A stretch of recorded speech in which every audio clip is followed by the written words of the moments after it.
الحمد لله رب العالمين. الحمد لله حمدا كثيرا طيبا مباركا فيه. الحمد لله على نعمة الإسلام وكفى بها من نعمة. الحمد لله الذي هدانا لهذا وما كنا لنهتدي لولا أن هدانا الله. ثم الصلاة والسلام على المبعوث رحمة للعالمين محمد بن عبد الله وعلى آله وأصحابه ومن تبعهم بإحسان إلى يوم الدين. أما بعد، السلام عليكم ورحمة الله وبركاته. نينا غوتوبه تدوبه كدينا إكا إن إكا ليدي إكا لينيول misalmini on salminango l'islam, salminango yimɓe aljanna ka aljanna. Yo Allah waɗu en fuu meɗen jeyaɓe yimɓe aljanna. Yo Allah taw hara en fuu meɗen en hawrodiri o jemma laylaɗo, jemma laylatul qadri, laylaɗo on hanki. Yo Allah taw hara ko hanki wonno ko ɗaɓɓa kon ya rabbal alamin. Haray en fotti hande kadi ɗo ka juulirde meɗen ka page meɗen Facebook laawolkisal ɗo ka duɗal meɗen ahlu sunna wal jamaa e nder Belgique fi alluwal meɗen Suumayee wowgal ngal. Hande en yewtay ko yoniri seɗani e ko yoniri fi ñamaande. En juutinta hanki en yewtuno fi muudo on ko ɗum woni zakatul fitre on. En andi muudo on ko farilla, ko be ittay, gorko ittay, debbo ittay, paykun ittay, mawɗo ittay, dimo ittay, jiyaɗo ittay. En andi kadi ko muudo on waɗirana kadi haray ko fi ittugol tampuɓe ɓen e tampere maɓɓe, hay say ko fi ñande iidi. Haray ko fi yo welwelo ngo yondu fuu, kono sabu nasmiɗo ñaami ha mi haari hiɗa weela fejundarno ndu welata. Haray ko en haɗuɓe kadi toragol nden ñande. Hara mo ɓe no mari nden ñande, no ñaami ha haari, hino ƴakki tew, hino ɓorni coñci labaɗe.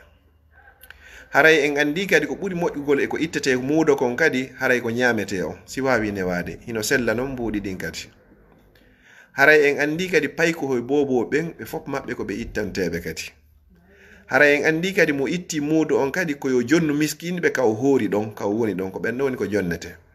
Si woɓɓe non ala ɗon haray no sella hande kadi ka o eggina o naɓa e leydi goo, sina ɗum ko ɗon ittete. Haray wona enen jooɗoɓe Europe ga, haray ko 6 euro ma 7 euro, jogande ma 6 euro nawri dow, ka on tigi itti ɗo haray hino moƴƴi, kono 5 euro on haray accire ni on ɗon. Haray si ɗum ɗum feƴƴi kadi haray mayɗo ittantaki muudo, kono so tawi jogande ma kala ka nangue ngen ɗon muti weetay iidi on, kala jibinaɗo ɗon o ittante hande kadi. Si goɗɗo non maayi aɗo ɗum ɗon haray hande kadi muudo waɗɗaki fi yo ittane, so ittanama non haray hino moƴƴi. Haray kadi kala ittuɗo muudo on ko adi iidi on juulede, haray ko muudo o itti. So acci ha iidi on juulama, haray ko sadaka woni ko o itti, kono haray o ittari muudo. Hiɗa wawi noon ittude hay si tawi ko par correspondance, c'est-à-dire noddaɗo joni inna bo mi ittimo ɗo hino ɗum ɗo ko anje, on tigi anda ɗiɗo no walanimo ɗon, haysi o hendaki, hino wawa sillirgol non. Haray muudo on kadi ko yo itte mi fillito ado iidi on. Ko ɓuri moƴƴude e leere ittete ɗin fop, haray ko itta muudo ha gayna juuloya iidi. Hino sella kadi non ka on tigi itta muudo on balɗe ɗiɗi ado iidi on, hino sella. Fi honɗum si ittama balɗe ɗiɗi ado iidi on, permettay miskine ɓen kamɓe kadi ɓe wawde préparade. Siko coñci ɓe soodoyta ko ɓe ɓorno, ma ɓe sodana ɓiɓɓe maɓɓe, ma si tawi hara ko ñameteji ɓe sodata kamɓe kadi fi ko ɓe heblano ñande iidi on. Haray kadi si imamu on o jonnama holla wonnema ko o tampuɗo, kono ko won tun on ɗon ko jonnirte ko ɓay haray mo andi lamateri makko ni ko hombo ɓuri hatton jinde muudo. Kankadi so hendike ko yo eto hanuɓe hendade ɓen ɓe hendo ko adi iidi on juulede, ma ɗum o andinaɓe ɗo haray geɓal maɓɓe hino ka makko. Ɗum ɗo ko seeɗa résumé ko yewtunoɗen kon hanki. Haray kala faalaɗo heɓude yewtere nden ka ɓuri e yaajude ɗum ɗo yo yiltito e Alluwal Suumayee ngal waɗɗen ngal hanki le 26. Hande musidɓe julɓe tedduɓe ko yewteten ɗo ko fi ñamaande. Ñamaande nde goɗɗo ñawli yo nde goɗɗo ñawli, ma ko hani ñawlagol ko neɗɗo mo mara feere ɓittiraɗo sattiraɗo, on ɗon mo wawi ñawlagol. Ɗen andi mo itti sadaka, sa itti gotum Allah on yoɓete kun 10.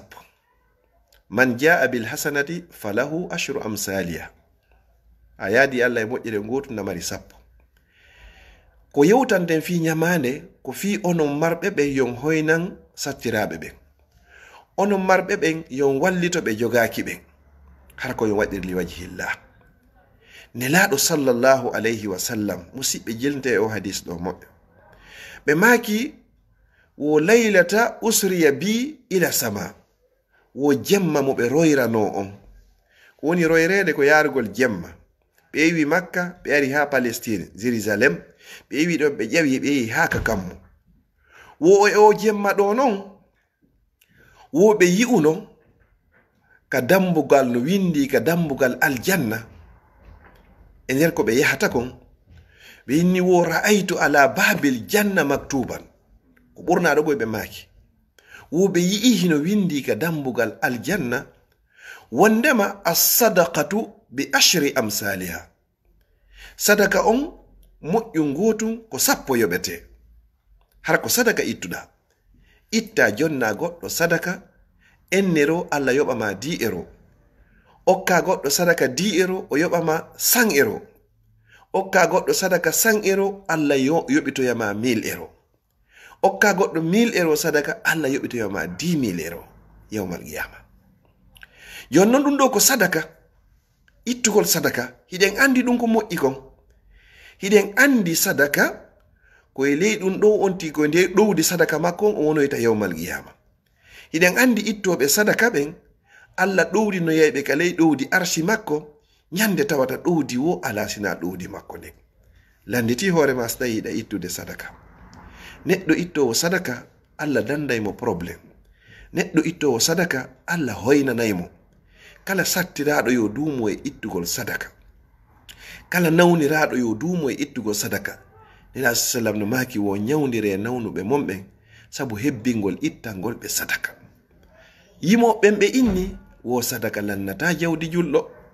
ma naqasa malum min sadaqatin qat. ɗum ɗo ko nelaɗo sallallahu alaihi wasallam maaki. wo sadaka ɗuytari jawdi few. sa itti sadaka Allah ɓeydaydi o waɗa barki e mayri. ɗum ɗo ko sadaka. joni non enen ko ñamande wo nelaɗo sallam ɓe maaki ɓe yi'i hino windi ga dambugal aljanna as-sadaqatu bi ashri amsaliha. sadaka on ko moƴƴi 10 yoɓitote. amma al-qardu, amma ñamande ne non ko bi 18 ko 18.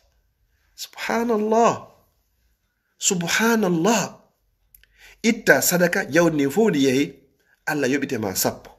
ñawla goɗɗo o yoɓitoyte kadi Allah windanama baraji ɗi 18. sabu ko ñawlulama kon. sa ñawliri goɗɗo li wajhillah hara ko tampiɗo ɓittiɗo, hara wona arnakerɓe ɓen. ñawlo yoɓata yehi hara fof andirama ɗum. ñawlo ɗo yoɓitore aɗo ñawla ɗo yoɓitore hara na ɓen non. ko ya ittan goɗɗo tampere e sonja ɓittiɗo.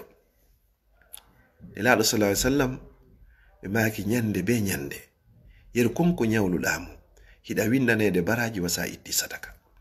ha ñande o yoɓituma, si yehi ha data mo hewtuɗo haldu ɗon on hewti o yoɓitarima, o waɗimo ko bankaku moko ba yagal, aro ina en halduno ko ha hande kono wawari newade. mi fala ya nennanan ha yeeso.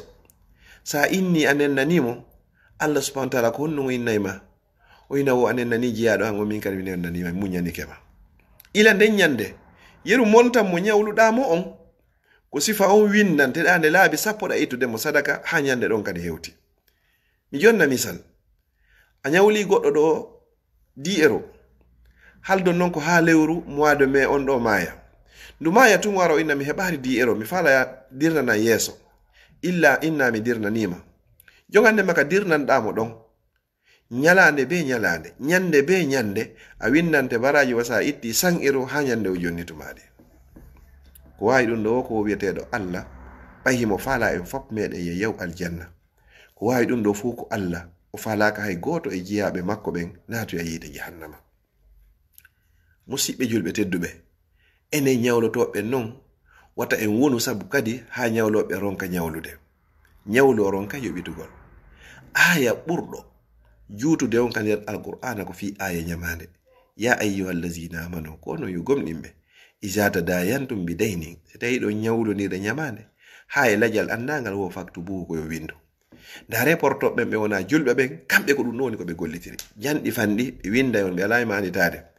haysi mo tawɗa ɗon on a tawoyari mo ɗon jango arɗo wo tappa e tun uddita ordinateur on o yiya arno nyawla o montan do nde nyalande kaari do haldu don ha nyalande kaari haldu don kay lewru be lewru ko dido woni ko yobata musibbe julbe teddube goddo aroyno yawmal qiyama mi darna yewtere annen non golle makko den fu kalkila tawo maraton golle ko wawata wonde sabu ko naimo aljanna hunde o gollare alla ina ko ayu jiya do an a wuri dubi 40 50 jeego a gollari hay hunde ko wawata wonde sabu mi accanama mi yurmirama sabu ngal gollal ma do mi naba aljanna oyna jomi hay e hunde sina ko yewda do oyna si wona tun hunde wotere mido andi mi wanno mojjere mo mido andi kunno kadi ko mi wadirno kon ko fiima an Allah goddo nyawli nola yehi ha men haldi dat kaw yobitata lan don tay o waawari hebude o ari o yetila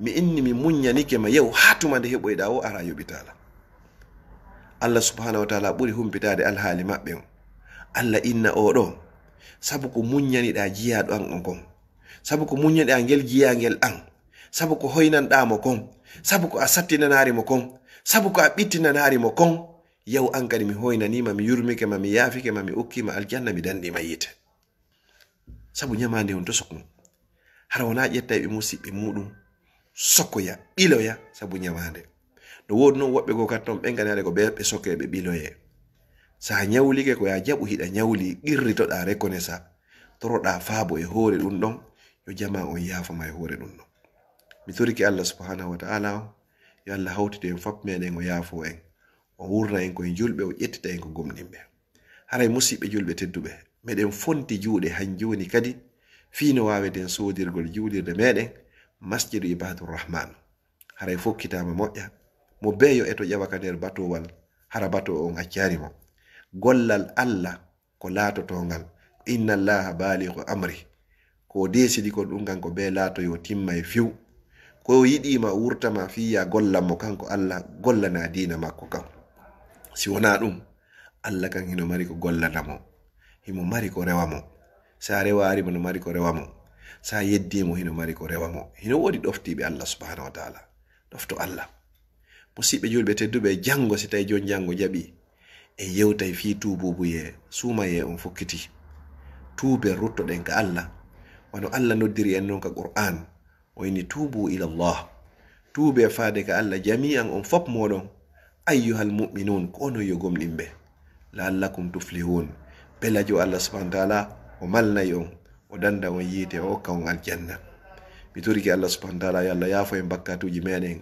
jani e tosoki suuɗiɗi e feeñuɗi no wodi musibɓe meɗen ɓe kontota ko toriɓe du'awji fi cellal yo Allah okkuɓe cellal no wodi toriɓe fi kaydiji yo Allah okkoron kaydiji wonduɗi nafa e barki wonande onon ɓe jogaaki ɓe jogiɓe yo Allah hon nafirɓe no wodi toriɓe du'aji fi zurriya mi toriki Allah subhanahu wa ta'ala yo Allah okkorɓe boboɓe wuroɓe waɗaɓe barki no wodi toriɓe fi zurriya fi yo Allah fewnanɓe yo Allah fewnan on zurriya on fewnanamo kala yo Allah waɗi ɓiɓɓe men hunjiɓe qur'ana e sunna yo Allah waɗi ɓe ardotoɓe ka diina e ka dawla yo Allah waɗi ɓiɓɓe men ɓe juutuɓe balɗe yaajude arsike no wodi toriɓe du'aji fi mawɓe mum wuruɓe e fatiɓe yo Allah yaafo fatiɓe ɓoynida en e wuruɓe ɓen no wodi toriɓe musibɓe du'aji fi meɗen hara fi musibɓe meɗen joga ɓen ka meɗen yo Allah jonnituɓe hoore maɓɓe yo Allah ɓeydi wande hijabu eɓe joga ka ɓen ya rabbal alamin si ɗum ɗon feƴƴi mi toriki Allah subhanahu wa ta'ala hande ko nogay e jeɗɗi Suumayee 2021 koko hoora yo Allah taw hara o jaɓani en fo meɗen yo Allah taw o renɗini en fo meɗen enen e mawɓe meɗen e karamokoɓe meɗen e fop meɗen e natugol yiite jahannama innahu waliyu zalika wal qadiru alayh mi toriki Allah subhanahu wa ta'ala yo Allah okki en battane moƴƴo haray en jango si tawi jon jango jaɓi ka page meɗen Facebook laawol kisal ka duɗal meɗen ɗo Ahlus Sunna wal Jamaa e nder Belgique ka juulirde meɗen masjidi ibadur rahmane e nder Laken ko wonno ɗo ko musimo moɗon wowɗon Abdallah Diallo Bruxelles wassalamu aleykum wa rahmatullahi wa barakatuh